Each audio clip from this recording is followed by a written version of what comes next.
Zimbabwe has just stepped up their gold game in order to fight inflation. I'll explain how as we explore.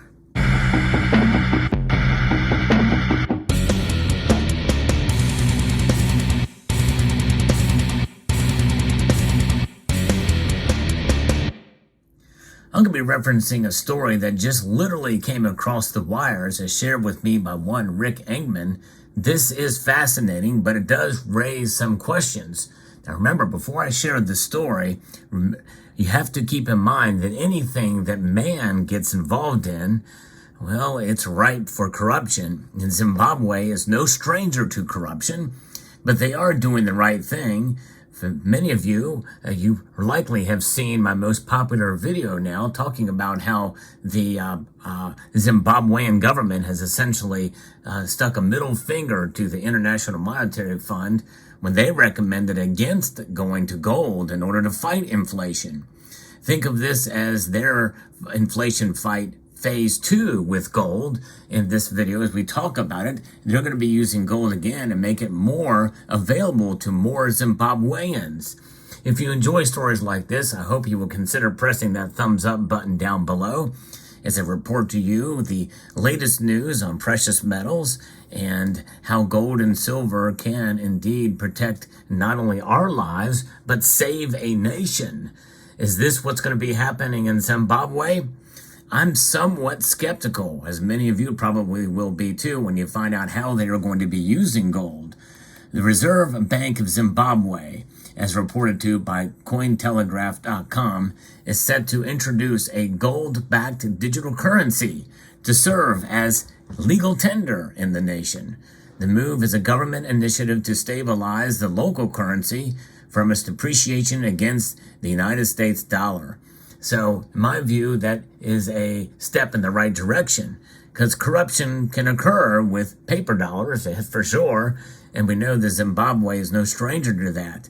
At least this is a nod to a stable kind of commodity money, that's gold, and to protect against inflation.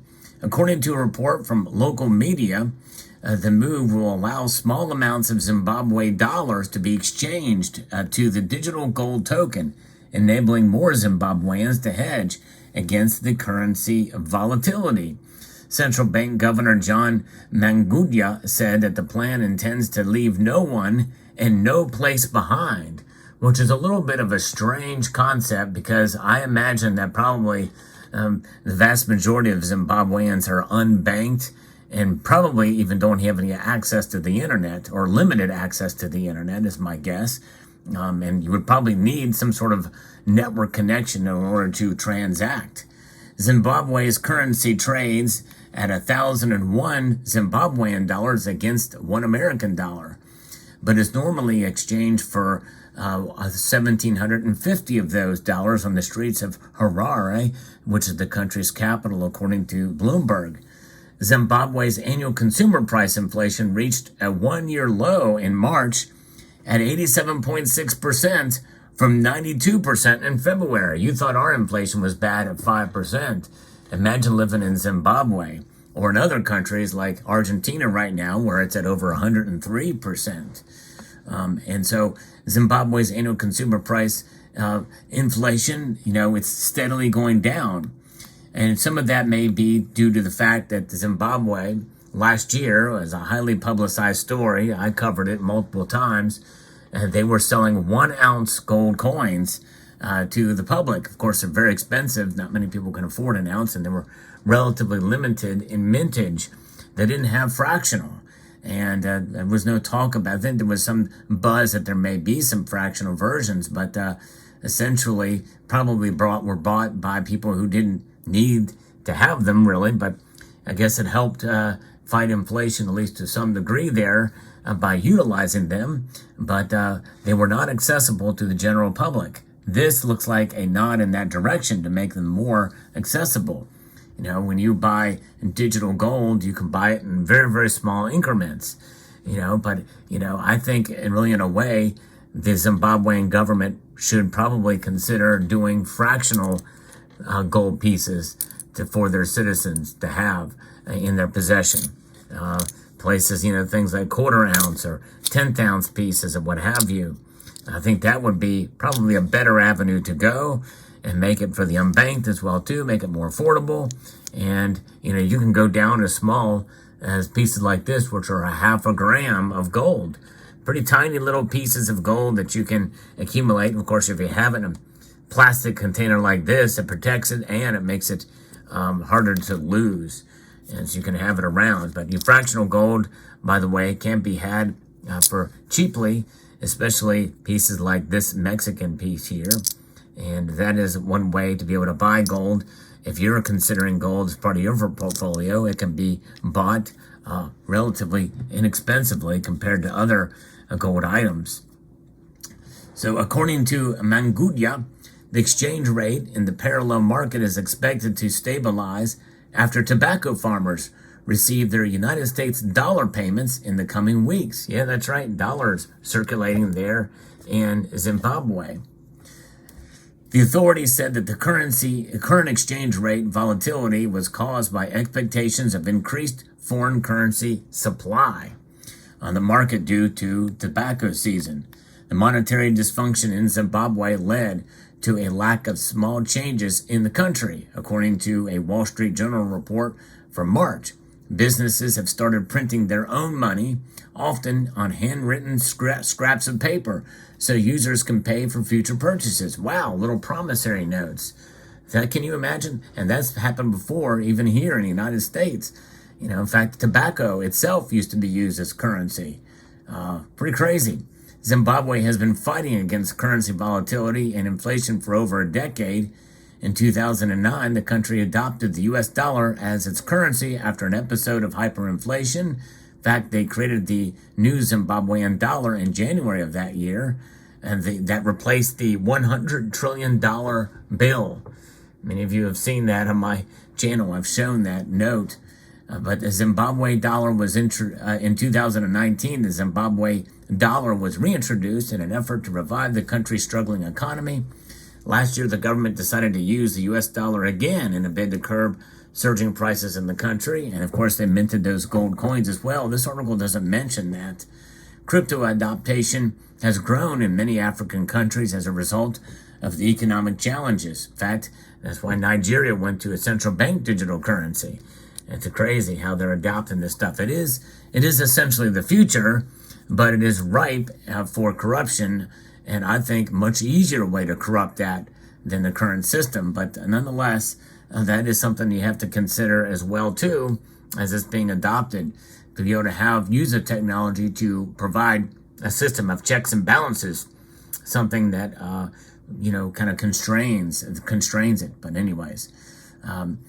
So crypto adoption has grown, and according to Chainalysis, the Middle East and North Africa region is the fastest growing region for crypto adoption in the world, thanks to cross-border remittances with over $566 billion in crypto transactions between July of 2021 and June of 2022, up 48% from the previous year.